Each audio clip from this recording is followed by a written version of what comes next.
Merci. Régent Roy.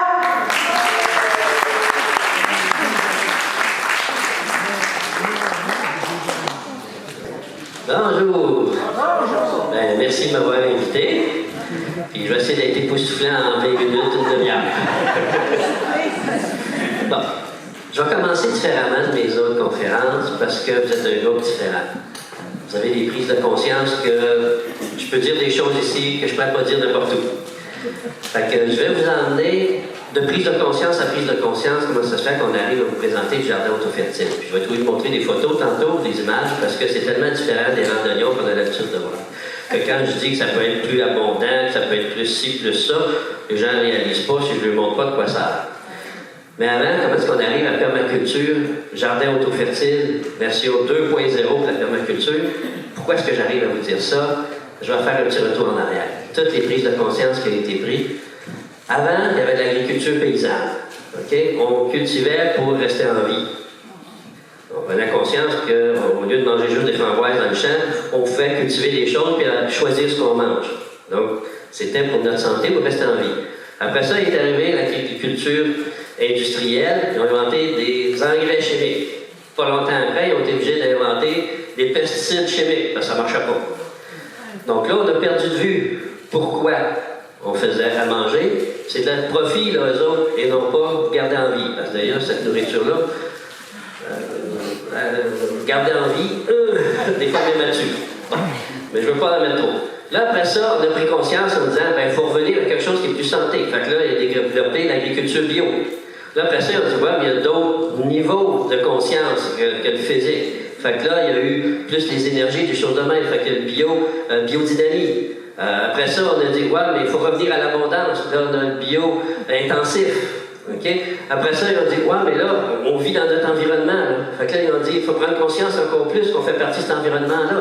Là, il y a eu permaculture, gestion de l'espace, puis des liens entre ce qu'il y a autour.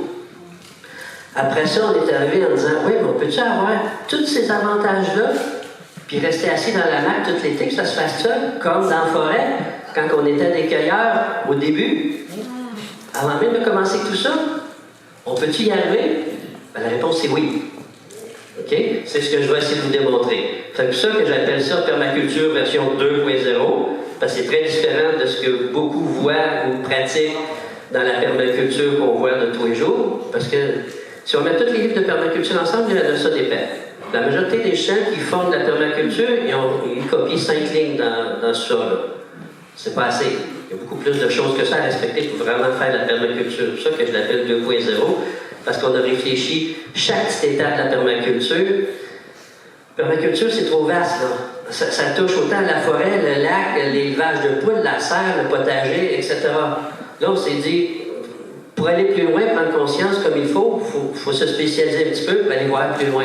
Fait que j'ai pris juste le potager, la version permaculture, potager, le bio, tout ce qu'on a connu. Je suis maître composteur, j'ai regardé tout ce que je pouvais faire. Puis là, on a développé chaque petit point pour essayer de le rendre le plus performant tel qu'on le voit dans la forêt.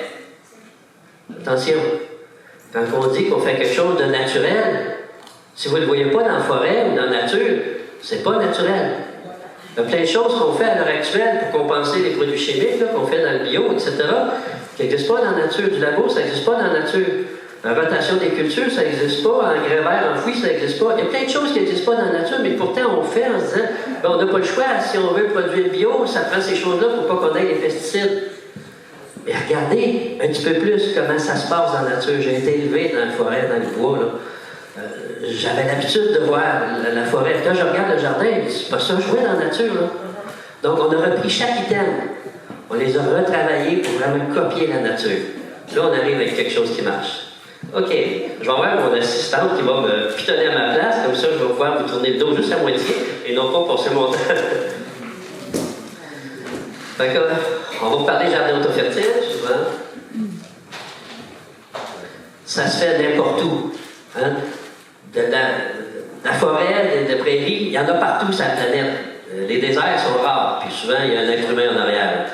Donc, si ça pousse, ben pourquoi il n'y aurait pas de jardin? Pourquoi vous n'avez pas de jardin autofertile? Donc, soyez en ville, en campagne, que ce soit à Bécomo, que ce soit à Montréal, que c'est chaud, que c'est froid, que ce soit en pente, en montagne, en vallée, ça pousse. Donc, le jardin, ça se fait aussi. Même en permaculture, ils ont battu des records sur des balcons au 7e étage. Donc, regarde, tout est possible. Bill Mollison, il a battu des records mondiaux dans le désert. Ah, quelque part, regarde, tout est possible. Il suffit juste de savoir comment le faire. Ben, pour y arriver, quand on est seul, vous êtes tous ici là, pour une raison, c'est qu'on va s'entraider. Ben, même pour des petits projets comme le mien, de donner le cours pour essayer d'autres personnes à faire mieux, on a formé l'équipe. Il y a Christiane qui va être en arrière, qui va répondre à vos questions, c'est ma relationniste. J'ai mon équipe de travailleurs sur le terrain, Maggie et Olivier, ma fille, son chum, puis il y en a un autre qui s'occupe du site Internet, puis il y en a un autre de la paperasse, le turbo. Donc, on est là pour vous aider à apprendre comment faire, parce que ça existe. Pourquoi qu'on ne le partagera pas? Vous avez des projets, il ne faut pas que vous fassiez mon projet, il faut que vous fassiez le vôtre. Donc, on va vous aider à créer le jardin que vous avez besoin, qui répond à vos besoins. Si vous êtes un producteur, vous êtes quelqu'un qui veut juste se reposer en prenant le soir, qui veut manger des framboises en même temps qu'être dans la mer, c'est pas le même jardin. Moi, le mien, c'était, je veux maniaque de petits fruits, fraises, framboises, groseilles, gadelles, pommes, poivrons, nommez-la toute. Ça, plus que des carottes puis des piments. Ben, mon jardin, il me ressemblait. Okay? Donc, chaque jardin doit ressembler à ce que vous êtes. Pas ressembler comme ça, là, mais ressembler comme ça. C'est que t'imaginez le jardin comme ça, là. Non, non. OK? Fait que notre but, c'est de vous aider à faire le jardin qui va vous correspondre, puis que dans le cours, souvent, vous faites, des fois même après la conférence, vous faites comme « Oh, wow, je veux ça! » Puis là, vous commencez vos plans. « Ah ouais, ça va être bon! » Quand on a fini, c'est « Ah! Là, ça va être wow! » Quand vous arrivez à ça, on est satisfait. OK? On continue. Ah, ça, on a vu la vieille dame, rien en arrière, Lise. Ça fait 7-8 ans qu'elle est son jardin, là. Elle a fait ça toute sa vie. Toute sa vie. Ça fait 3 générations qui ont des grosses domaines sur le bord du Richelieu, etc. L'année où elle a fait le jardin, l'année d'après, elle est venue témoigner à un groupe comme quoi c'était la plus belle année de sa vie. Parce que là, tout était beau, elle n'avait pas rien à corriger dans le jardin, il n'y avait pas de problème à régler, c'était toujours du monde à inviter, des choses à expliquer, il n'y a rien à travailler, il y avait toujours quelque chose à manger du mois de mai jusqu'au mois de septembre, octobre, novembre, même des fois. Elle dit, c'est pas comme avant. Puis là, il y a plein de sortes d'oiseaux bizarres, des bébites bizarres, la fin de même. Tout le monde est émerveillé, tout le monde vient, ils veulent tous avoir la même chose chez eux. Avant, c'était, ouais, ça, j'ai de la misère avec telle affaire, cette année, tu vas pas bien telle chose. La maladie, là, autant pour l'être humain que pour le jardin, c'est pas une réalité. C'est parce qu'on sait pas comment faire. Quand on sait comment faire, il n'y en a plus. On n'est pas fait pour être malade, on est fait pour être en santé. Le jardin aussi. Pour ceux qui ne me connaissent pas, avant, j'étais vétérinaire, donc le soin des animaux. Après ça, j'ai été dans les humains avec des codages biologiques, après ça, dans les plantes. Donc, que ce soit un légume de n'importe quelle forme, je suis capable de le soigner. OK? Puis, j'ai jamais cru à la maladie incurable. OK? Fait que chez les animaux, j'ai réussi à guérir le distemper. Je suis seul au monde. J'en ai guéri 300. Puis les autres, je les explique comment faire, ils ne veulent même pas le faire tellement que ça n'a pas l'air de la médecine. Mais ça guérit. OK? Des maladies mortelles, tout le monde sait que des codages biologiques, on peut guérir de ça facilement. Ben, les plantes, c'est pareil. Mais si les plantes sont en santé, c'est moi qui en mange, là. Fait que si elle n'est pas en santé, elle ne peut pas me donner ce que j'ai besoin. Fait que c'est important de faire ça comme il faut, là. Bon, ça, c'est l'équipe, Christiane. Elle est où, là, Christiane? Elle est en arrière, là. Là, celle qui est debout. OK. Fait que ça, c'est notre relationniste. C'est ma mémoire, c'est mes noms. Moi, je ne me souviens pas des noms des visages. Fait que si vous venez me voir et que j'ai pas l'air de vous reconnaître, j'espère avoir quelqu'un à côté de moi. Ouais, mais c'est la personne qui a l'affaire. Ah, ouais, tu suis le cours en ce moment? Ah, oui. Mais moi, je ne vous vois pas quand je donne le cours en Zoom. Fait que je ne vous connais pas. Puis, je n'ai pas de mémoire là-dessus. Fait que ça me prend des aides. OK? Fait que ça, c'est mes travailleurs sur le terrain. Ça, c'est ma relationniste. Fait que si vous voulez suivre le cours, c'est elle, vous allez voir. Si vous voulez faire votre jardin, vous allez voir. Fait que ça, c'est ceux qui travaillent sur le jardin, Maggie, Olivier, Mathieu, c'est la nouvelle génération, ils sont meilleurs que nous autres. La nouvelle génération améliore toujours la précédente. Elle corrige les erreurs des précédents, etc. Fait que moi, j'essaie d'améliorer ce qu'on m'a montré en permaculture, puis elle essaie d'améliorer ce que je fais. Mais elle a déjà réussi. Fait qu'imagine de garder 60 ans. On continue. Qu'est-ce qui pousse dans un jardin autofertile? Tout ce qui pousse. Nommez-la toute. On saute. C'est de ça que ça a l'air. Alors, reviens, celle-là est importante. C'est de ça que ça a l'air, le jardin autofertile. Passe à l'autre et reviens à elle. Avant,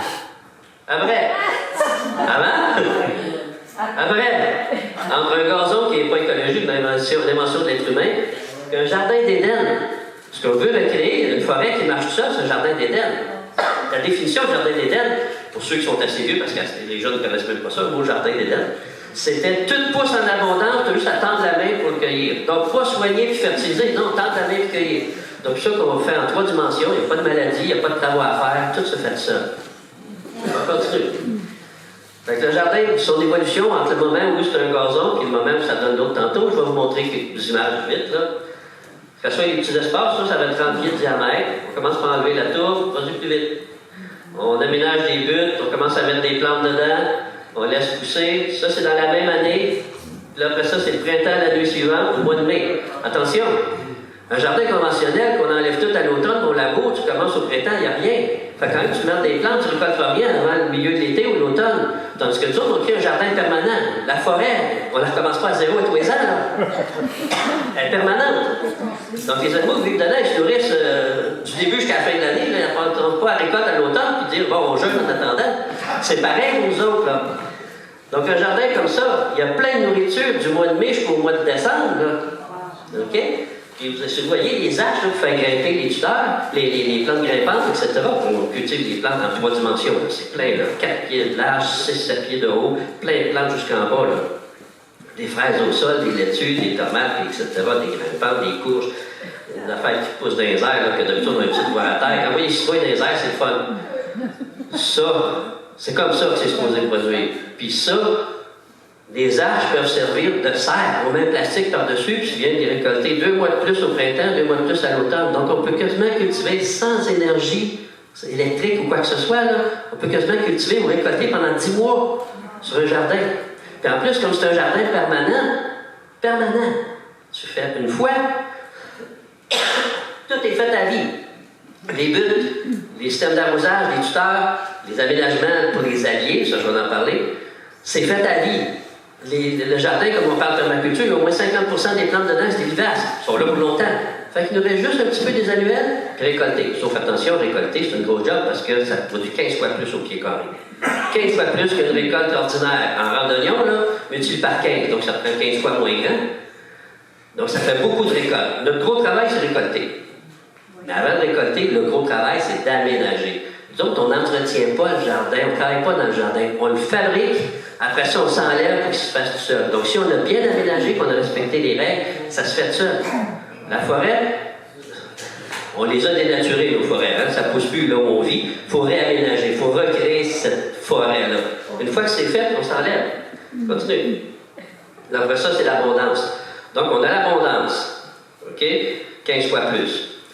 Moins d'ouvrage. Donc, c'est pas vrai qu'on va travailler et être dans le rush, comme tous les producteurs bio, tu es dans le rush du mois de mars jusqu'au mois d'octobre. Tu peux pas leur parler, ils sont trop débordés tout le temps. Là, on n'a plus rien à faire. Fait que, on a du temps pour faire d'autres choses. C'est écologique, parce qu'on a des niches écologiques, c'est les alliés qui viennent travailler. Donc, on a un site de préservation de la biodiversité en plus sur notre terrain.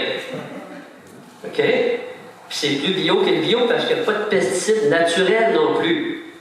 Dans le bio, on prend des pesticides naturels. Mais un pesticide, par définition, ça tue. Fait que si ça tue, c'est toxique. Si c'est toxique, c'est toxique.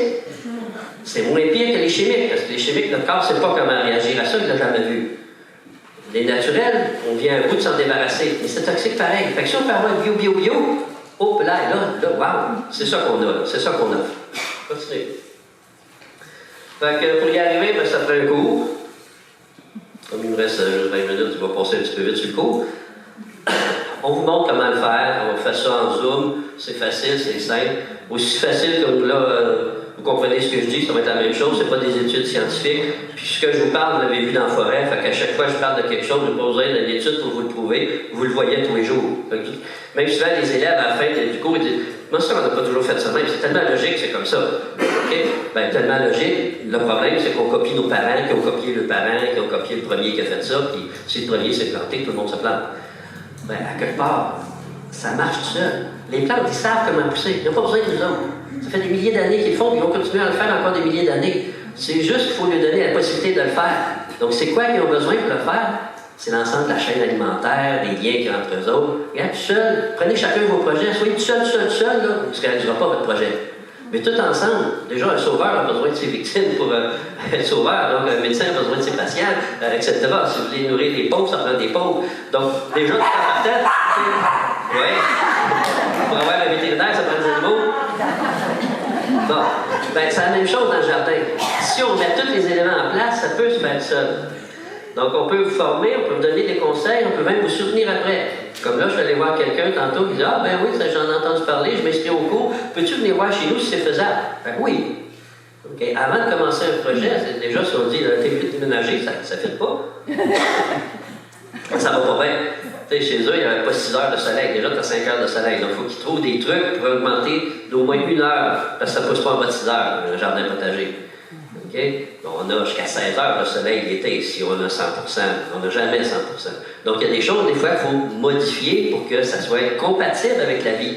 On va créer un jardin vivant. Et en étant un sol vivant, attention, tout ce qu'on vous dit qui est vrai dans les cultures conventionnelles sur sol mort, parce que la majorité des cultures, même bio, c'est sur sol mort, ben, un mort, ça ne travaille pas, ça ne fait rien. Hein? C'est la même chose que le sol, il est mort, il ne se passe rien. Fait que s'il manque quelque chose, il y en manque. S'il y a trop de quelque chose, il y en a trop. Si c'est mal fait, c'est mal fait.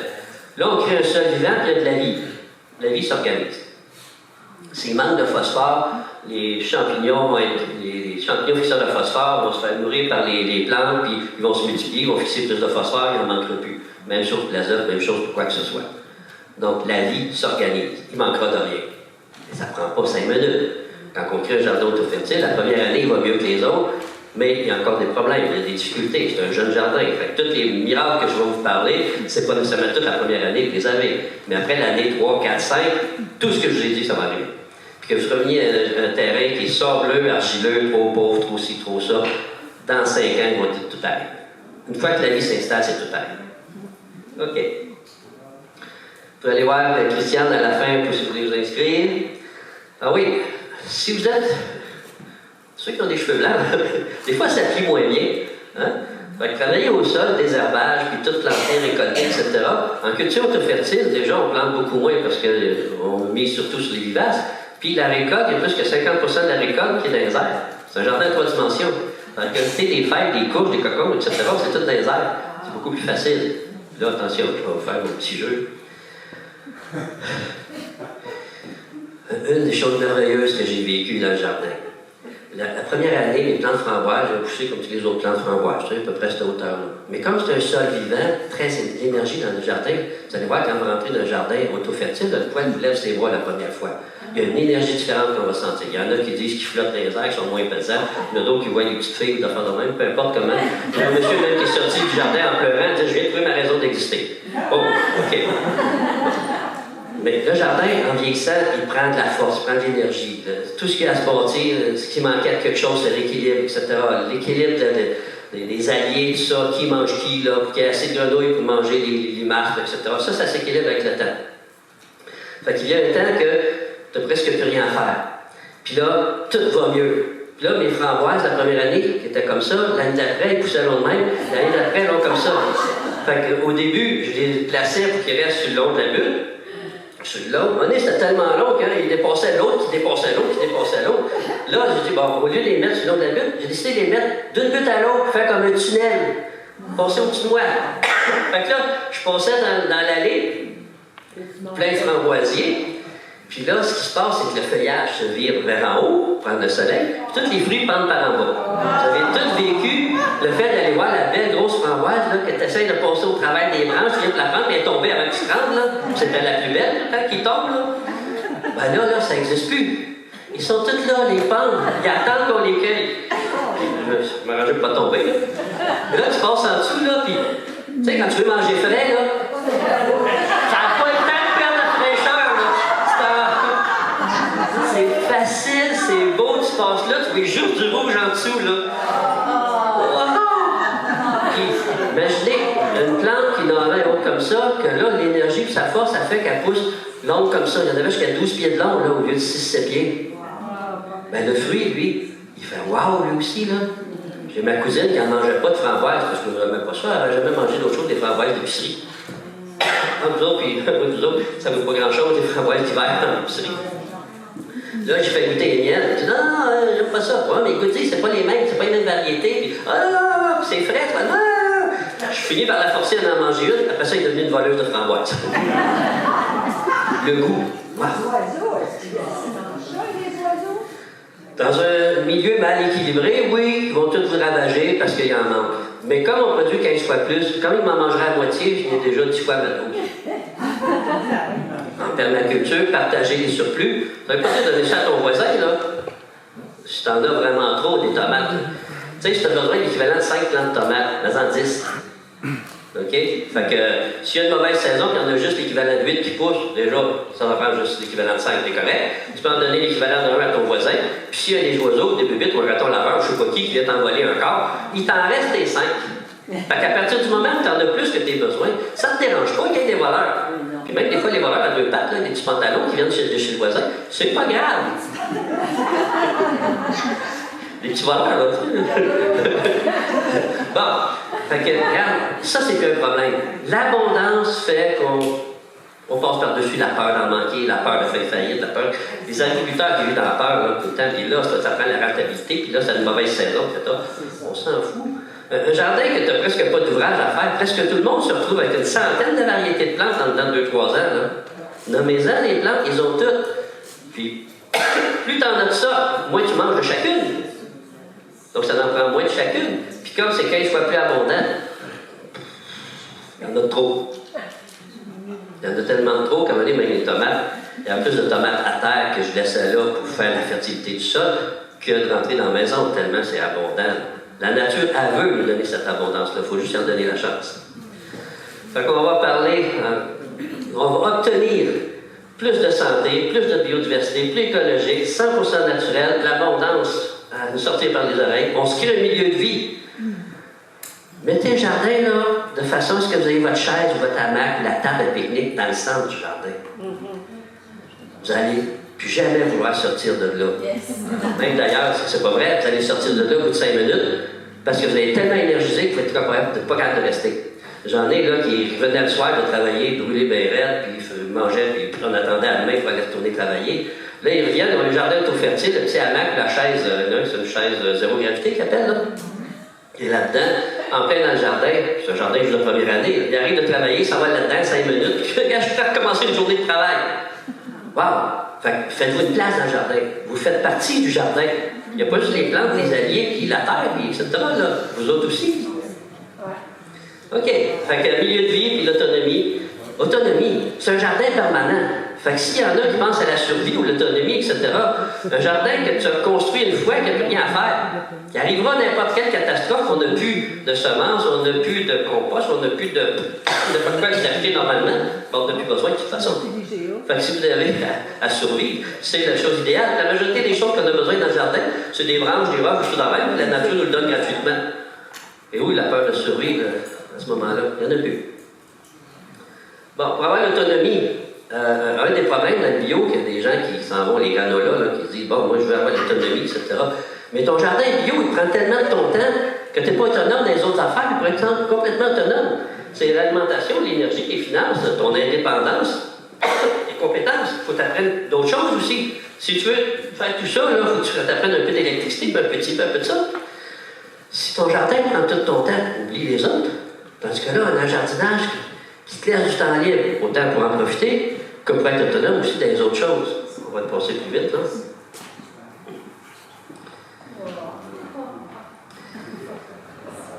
Les limites qui vous empêchent de faire un jardin autofertile, n'importe quelle sorte, ça peut être vos connaissances, la place, vous n'avez pas d'espace ou pas un grand terrain, vous n'avez pas d'argent, vous êtes plus vieillissant comme moi, là, que ça plie moins bien, moins fort, etc.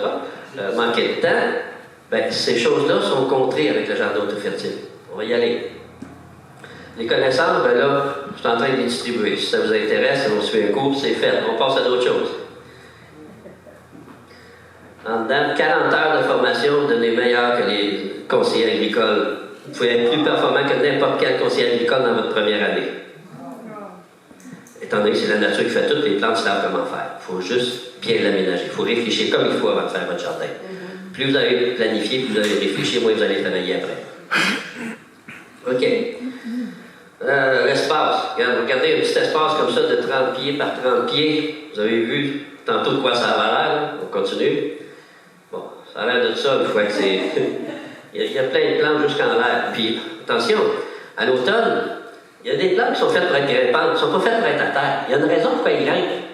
Tu sais, ils ne se donnent pas la fraise qui va être au sol, c'est parce qu'elle n'a plus de soleil durant l'été. Elle prend le soleil avant que les arbres aient des feuilles, après ça, elle fait son fruit, c'est fini. Mais les plantes, c'est ça qu'ils veulent. Il y en a d'autres qui vont sur le dessus. Il y a une raison. Si elle veut sur le dessus, c'est parce que soit elle veut plus de soleil, soit qu'elle a un rôle de protection pour les autres. Toutes les grimpantes comme ça, les choux, les courges, etc., la première gelée qui arrive l'automne, comme la gelée descend, elle pogne les premières feuilles. C'est elle qui absorbe la première gelée. Puis les plants de citrouille, vous voyez, les champs de citrouille, aujourd'hui, là, il n'y a plus de feuillage, on voit juste des citrouilles. Elle ne veut plus ses feuilles à l'automne pour faire mûrir le fruit. Bien là, elle pogne la première gelée, elle pèse ses feuilles, elle, pour elle, c'est un plus, puis pendant ce temps-là, les autres n'ont pas gelé. Fait que si la deuxième gelée arrive 2-3 semaines plus tard, les autres ont 2-3 semaines de plus.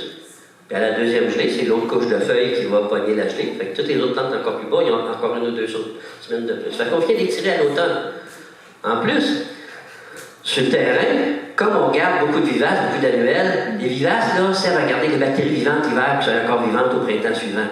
Les annuelles servent à garder les vers de terre en vie pour l'année suivante, parce que ils mangent des racines bas. Arrachez plus vos plantes à l'automne. Ça garde vos vers de terre vivants. Fait que si vous labourez, vous arrachez vos plantes, vous tuez les vers de terre. Vous commencez avec des œufs l'année prochaine, c'est des bébés. Ils ne travaillent pas, des bébés, là. Fait que si on a des bactéries, des champignons et des plantes déjà vivaces qui entretiennent tout ça, qui sont déjà connectés en profondeur pour emmener de l'eau, vous emmenez vos petits plants et le choc de transplantation là, qui dure 3 semaines au printemps, là, que ton plant qui poussait dans le petit pot, tu le mets dans la terre et il ne pousse plus pendant 3 semaines, là, le choc de transplantation, on n'a pas ça, nous autres. Quand tu le mets dans un sol mort, lui, il dit qu'est-ce que je fais là? Là, tu le mets dans un sol vivant, avec tous ses alliés de suite, c'est reparti.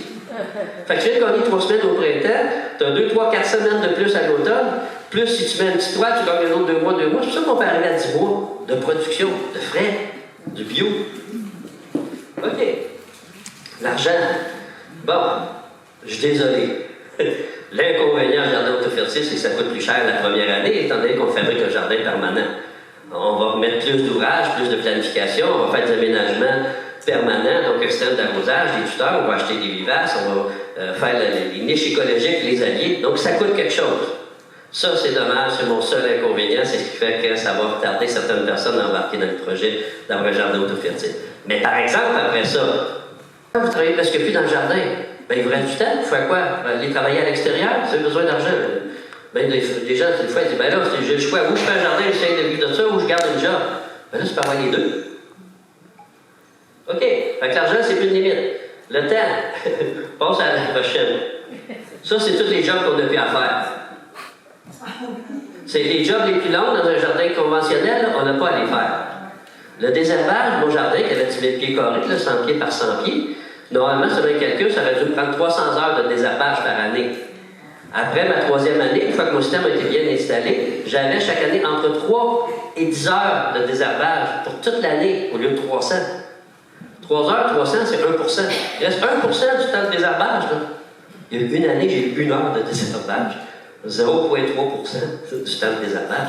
C'est même plus une corvée. C'est le fun de faire le tour du jardin. Tant qu'à y aller, on va arracher les 3, 4 pissenlits et les 2 chiens qui ont réussi à pousser, puis c'est tout. Donc, avoir du temps, ce ne sera pas un problème, jardin autofertile.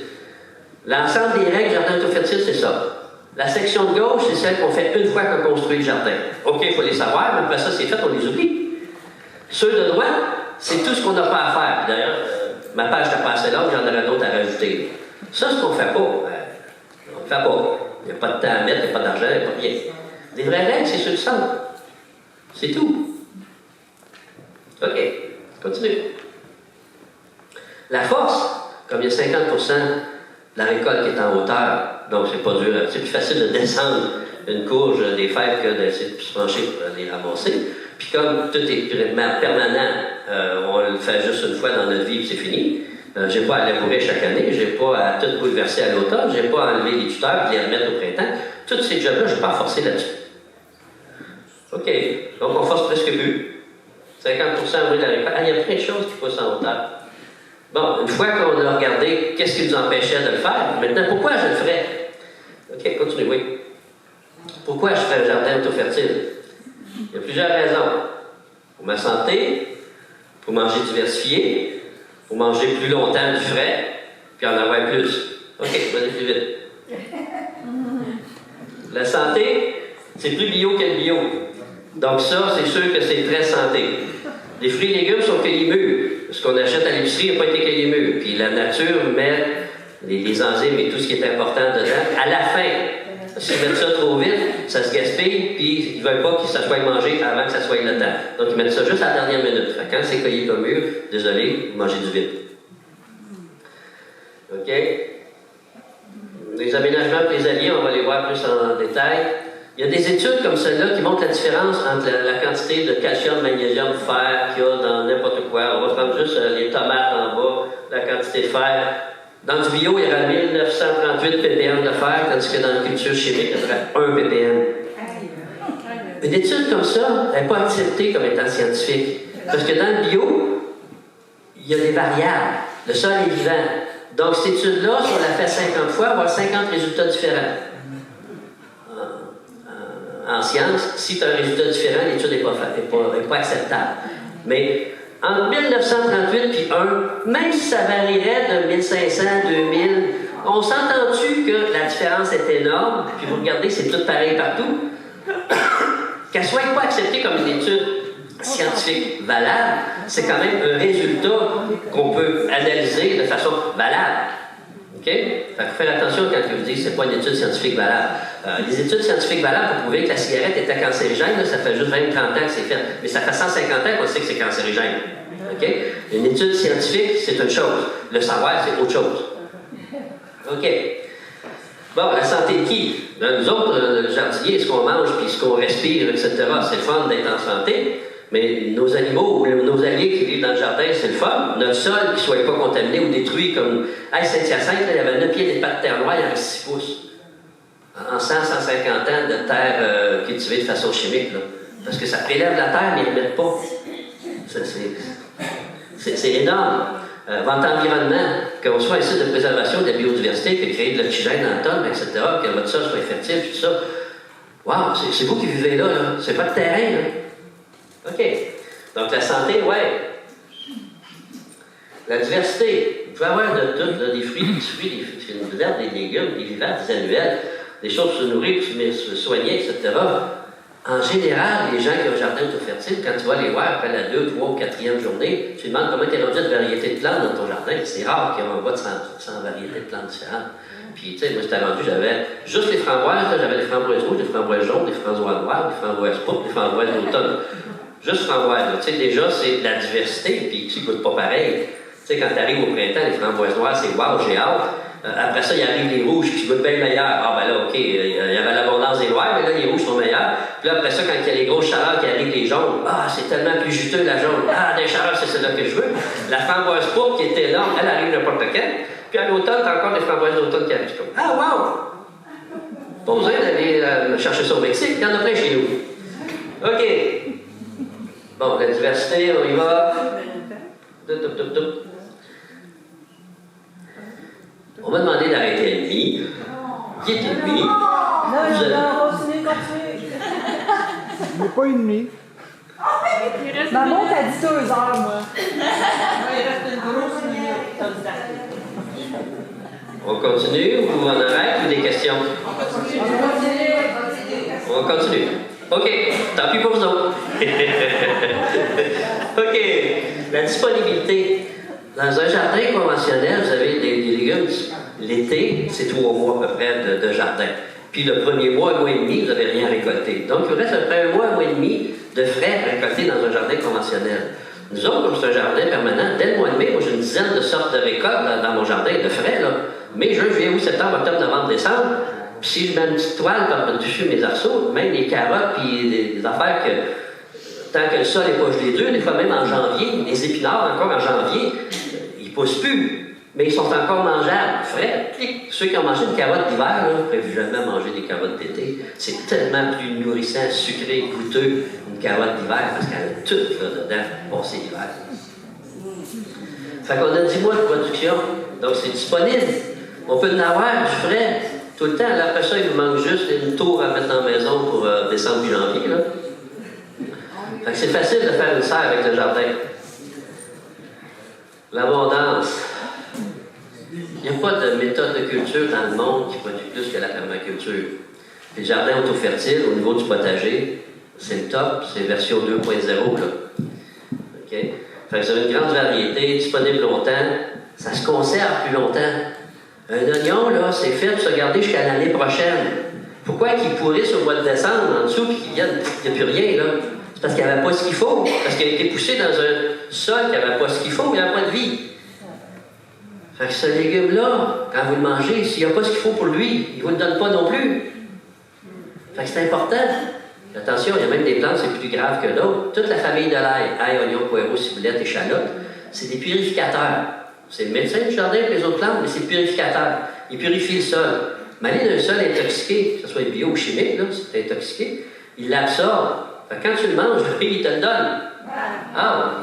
Fait que si vous voulez le soigner en disant « Ah, j'ai heureux, on va prendre de l'oignon, de l'ail, etc. », prends-en un bio, là. Pas un bio avec des pesticides, parce qu'aujourd'hui, les normes du bio, ceux qui y vont pour l'argent, ils n'ont pas des granolas dans le temps qui allaient pour la conscience, ils faisaient attention, ils en mettaient le moins possible. Les bio d'aujourd'hui qui y vont pour l'argent, la rentabilité, ils regardent la liste de ce qu'ils ont le droit de mettre, le maximum de chaque, c'est ce qu'ils mettent. Des fois, même ils trichent. C'est moins pire que le chimique, mais c'est moins bon que l'ancien bio, ou moins bon que le bio de votre voisin d'à côté que vous connaissez, qui est genre granola. Mais dans l'auto-fertile, zéro pesticide, puis il y a de la vie dans le sol. Vous allez le sentir, les odeurs, les couleurs, le goût, la durabilité, la conservation, c'est complètement différent. Donc, pourquoi est-ce qu'on fait un jardin auto-fertile? Pour l'abondance, la santé, être indépendant, que ça soit disponible longtemps, qu'on puisse s'autosuffire, puis préserver notre nature. On veut laisser ça à nos enfants pour que ça soit bon. Ben, il faut laisser quelque chose de bon, il faut l'entretenir. Puis, si vous faites juste écouter ce que je dis, puis vous dites « Ah, c'est bien beau », puis vous faites rien, ça vaut rien. Si on ne passe pas à l'action, ça ne vaut rien. Dans n'importe quel domaine, tout ce qu'on vous a parlé tantôt, les projets, si ça ne passe pas à l'action, ça ne donne rien. OK? C'est juste la première étape, la connaissance. Qu'est-ce qu'on fait avec? On peut faire du bien, qu'on peut faire du mal. Hein?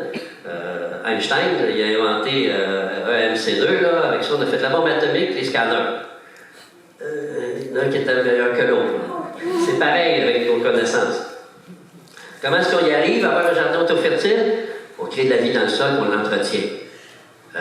Vos enfants, quand vous les mettez au monde, faites attention toute votre vie pour qu'ils restent en vie, puis soient en santé, puis, etc. C'est la même chose que le jardin, c'est votre bébé. Il est vivant. Puis c'est le jardin, c'est un individu qu'on considère comme étant vivant. Pas chaque plante, puis, etc.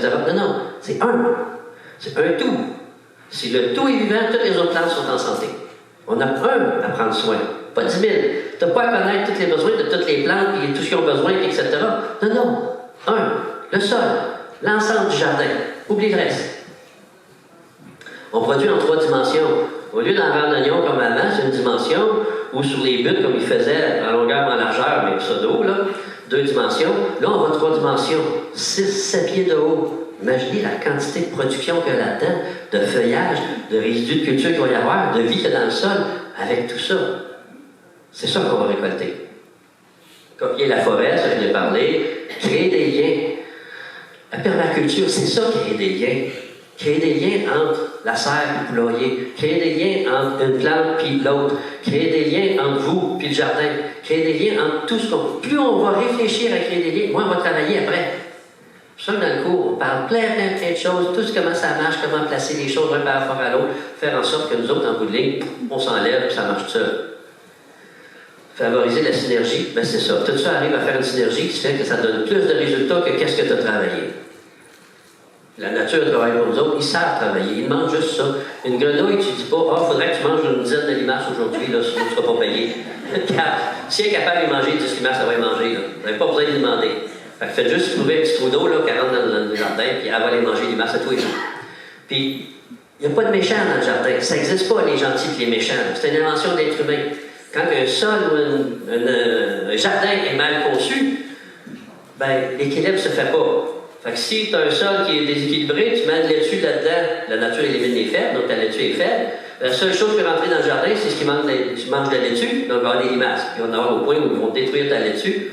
Pour que la nature elle se dise, ben, si j'ai détruit celui-là qui est fait, il va pousser quelque chose qui est mieux là. Il va être mieux adapté à sa place.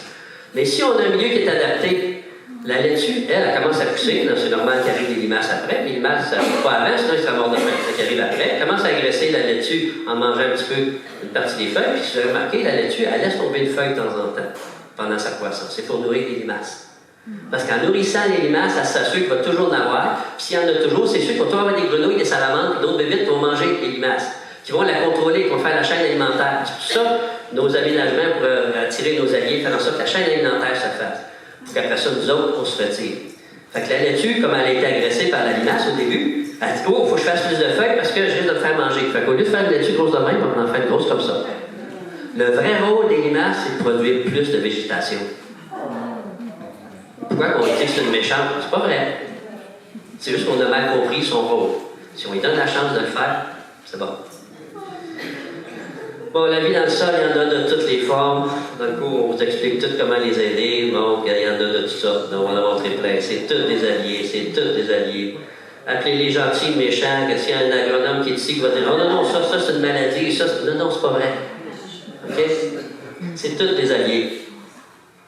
C'est tous des aménagements pour aider les alliés. Que ce soit n'importe quoi, c'est tous des aménagements pour aider les alliés. Des tas de roches, des chicots, un arbre mort. On se dépêche à couper ça. Non! S'il n'était pas utile, il tomberait de suite quand il est mort. Il reste encore debout 20 ans de temps. Ça doit être pour une raison. L'arbre mort, c'est celui qui va avoir le plus de vie dedans. Lui, il est plus vivant.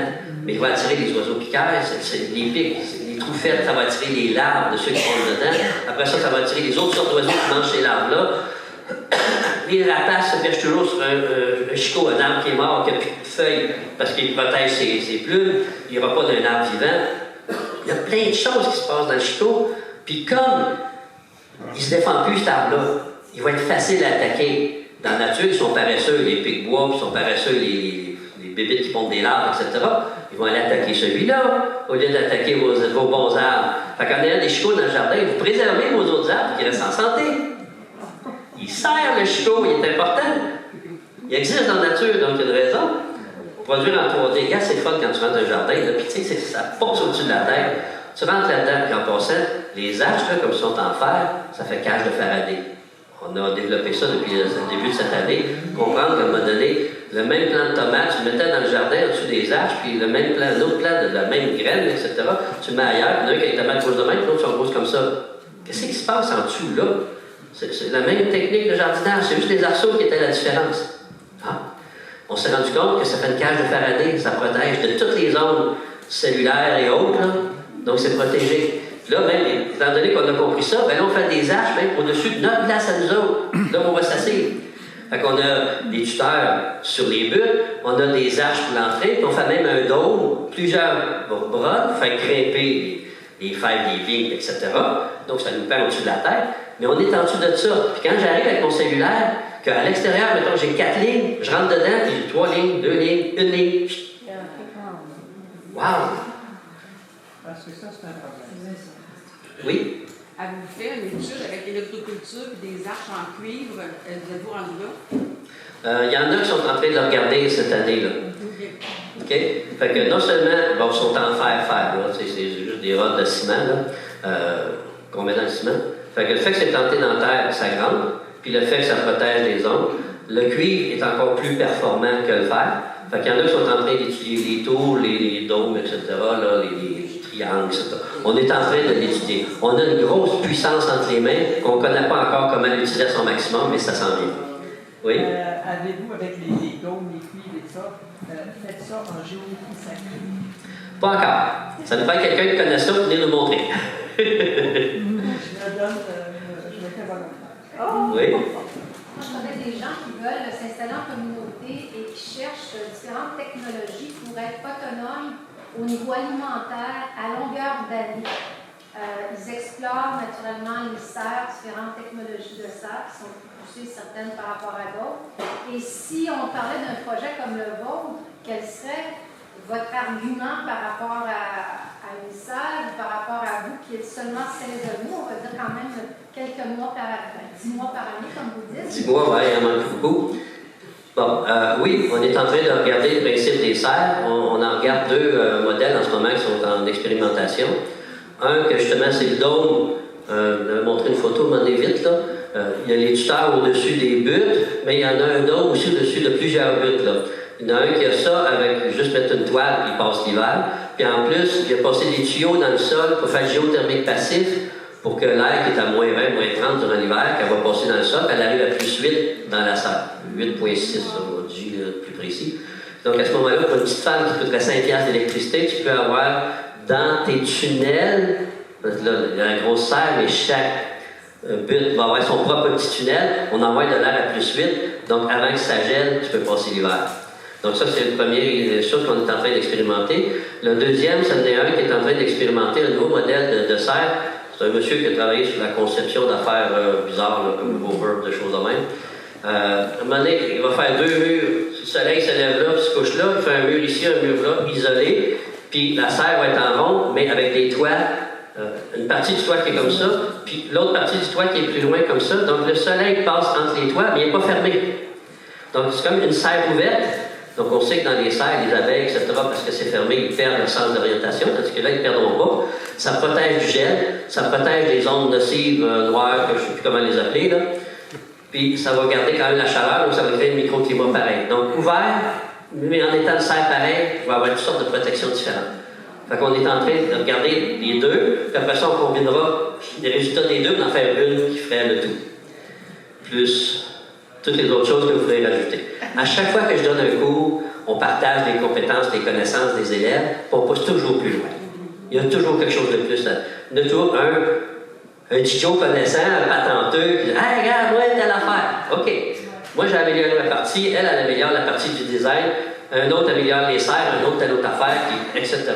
Donc, mais de là aussi, puisque tu l'offres pour 10 mois, c'est abondant pendant 10 mois, mais là, il y a 2 mois où on fait de la conservation, de la lactofermentation, ça continue quand même.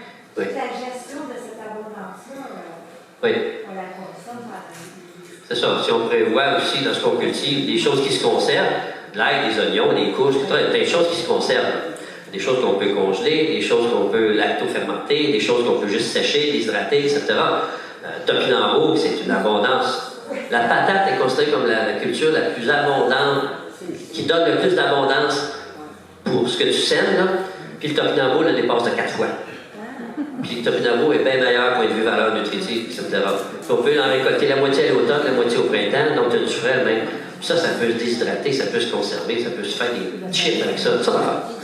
Bon, c'est incroyable le potentiel qu'on a entre les mains. Qu'on ait de la misère à manger, qu'on ait de la misère à survivre, c'est juste parce qu'on s'est mal organisé. Comme il y a la forêt, si on le sait, la nature elle marche depuis des milliers d'années, elle n'a pas besoin de nous autres. Il y a plein de ressources dans la nature qui travaillent pour nous autres. Je ne prendrai pas le temps de les expliquer. Si on aménage le jardin de façon à ce qu'il y a plein de choses qui travaillent pour nous autres, mais moi je ne travaille pas. Puis la nature fait toujours la bonne chose au bon moment, de la bonne façon, de la bonne quantité. Moi, je ne peux pas savoir le besoin d'une plante, quand est-ce qu'elle en a besoin, quelle quantité, etc. Elle le sait. Fait que si elle se contrôle elle-même, elle va toujours prendre exactement ce qu'elle a besoin. Même chose que, en niaiserie un petit peu, si je te regarde, je dis, bon, je vais essayer de deviner quand est-ce que tu as envie de faire pipi, quelle quantité, etc.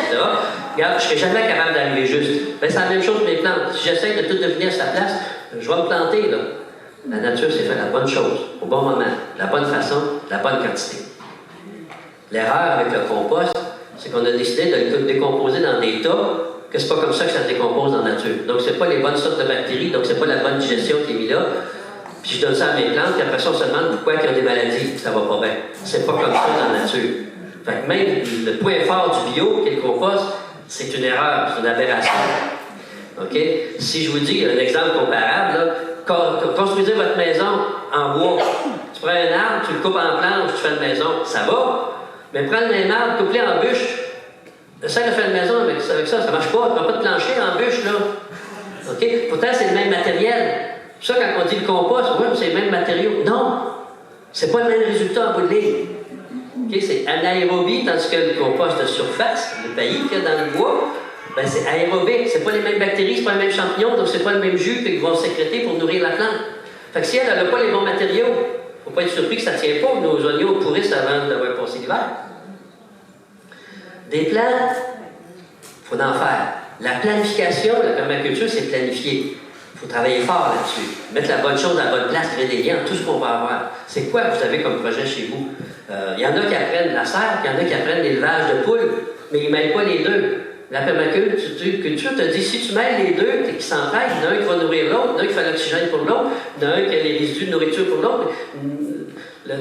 Les poules, ils produisent de la chaleur la nuit, la serre produit de la chaleur le jour, donc tu économises sur le chauffage. Wow!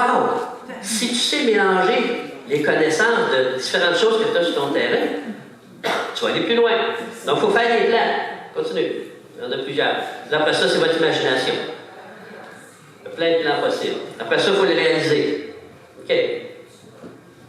Jamais arroser comme ça. Le seul temps où les plantes sont capables de recevoir de l'eau en surface, c'est quand les conditions atmosphériques font qu'elles ferment ses pores.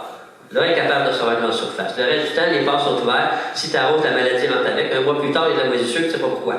Il est trop tard, ça fait un mois que c'est fait, le problème. Il faut arroser en dessous du pays. OK. La forêt, la copie. OK, on continue. Mettez-vous une place dans le jardin. N'oubliez pas de faire une place. Le jardin, printemps, au mois de mai, de bonne heure, j'ai déjà plein de choses à manger dans mon jardin. Là. OK, continue. Créer des liens. Plein de choses qu'on peut créer des liens, on va en parler énormément. Il y a plein de choses qu'à chaque fois qu'on crée des liens, c'est une job de moi à faire. OK? Fait que faites des liens aussi avec vos voisins. Les gens ne pensent pas à ça aussi. Les voisins sont bons, regarde, ils viennent dire des affaires là, qui sont bons. Là. Créez des liens, ça va améliorer votre jardin et votre qualité de vie. On continue. Une chose dont on n'a pas le temps d'en parler. L'ensemble de votre terrain pour créer un microclimat, ce qu'on appelle la coupole, là, qui va protéger votre espace de jardin. Les gens n'y pensent pas en général, mais c'est un atout énorme. Vous êtes capable de cultiver des choses à cet endroit-là qui ne pousseront pas chez votre voisin juste à côté. On crée un microclimat. OK. Ça fait 4-5 fois qu'on me fait signe en arrière que je dépense mon temps de beaucoup. Là. OK, on continue, on va plus vite. La synergie, OK, voilà, ça je l'ai parlé. Bon, nature, il n'y a pas de méchant, je l'ai dit. Les tâches, bien, planifier, mettre du pays, mettre des annuels, puis récolter. Récolter, c'est une grosse job, puis entretenir le pays, c'est une grosse job. Mais récolter, il n'y a jamais personne qui s'est plaint qu'il y avait trop de récolte. Je travaille trop pour récolter. OK? Fait que votre gros job qui va vous rester, qui est plate, c'est de mettre du pays.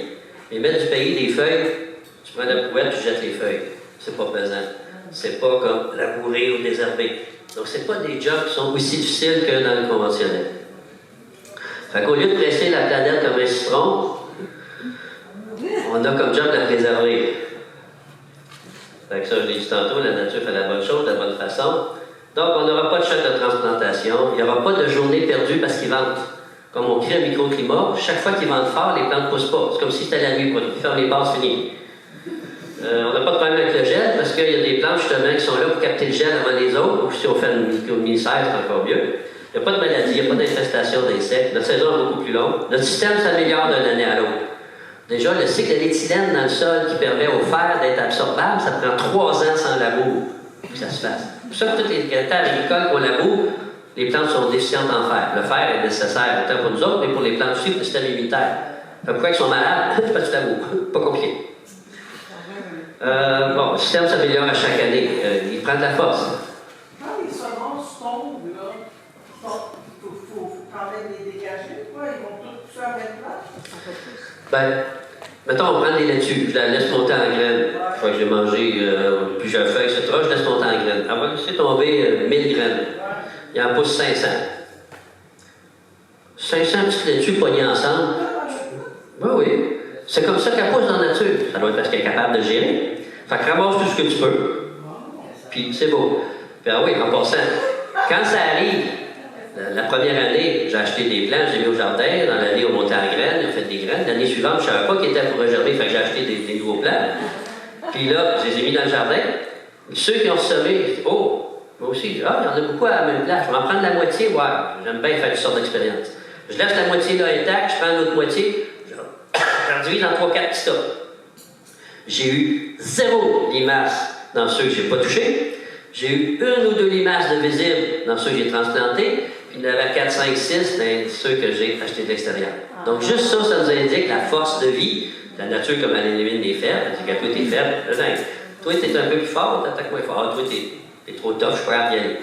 OK? Fait que oui, ça pousse. Fait que si ça pousse tout seul, touche pas. Touche pas. OK. On continue. Fait que vous avez un jardin, c'est plus écologique, c'est plus santé, plus de production, plus de profit, la saison est plus longue, moins de temps de travail, moins de tâches difficiles, moins de dépenses, moins de machinerie. Il y a plus de vie, c'est plus simple, plus facile, plus efficace, plus durable. Est-ce que ça nous en prend plus? Tout ça, c'est vrai. Parce qu'on fait de la permaculture, qu'on crée un sol vivant, qu'on respecte les vraies choses qui existent dans la nature. Que notre définition de naturel est très sévère. Il faut que je le vois dans la nature. C'est pas mal fini. Les aménagements écologiques. Là, parce qu'il y a des photos. Après, mais là, on peut faire 5 minutes de questions. Question. Faites-vous les photos en attendant.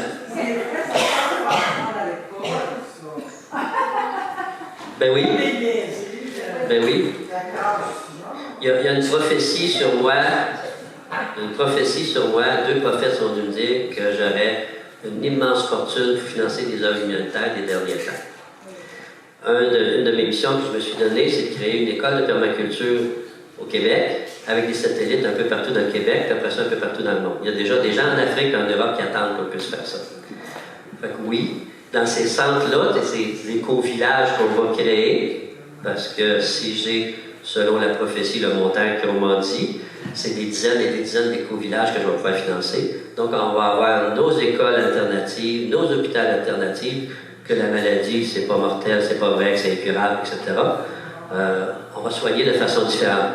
Puis si on est capable même de rendre nos terres souveraines, ben, ils ne vont même pas venir nous dire que c'est pas comme ça qu'ils veulent qu'on fasse. Fait que ça, c'est ce que vous avez entre les mains. C'est à vous autres à le faire.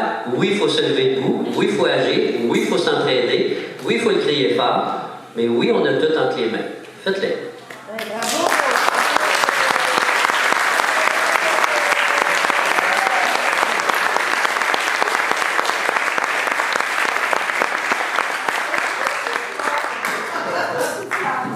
Pardon?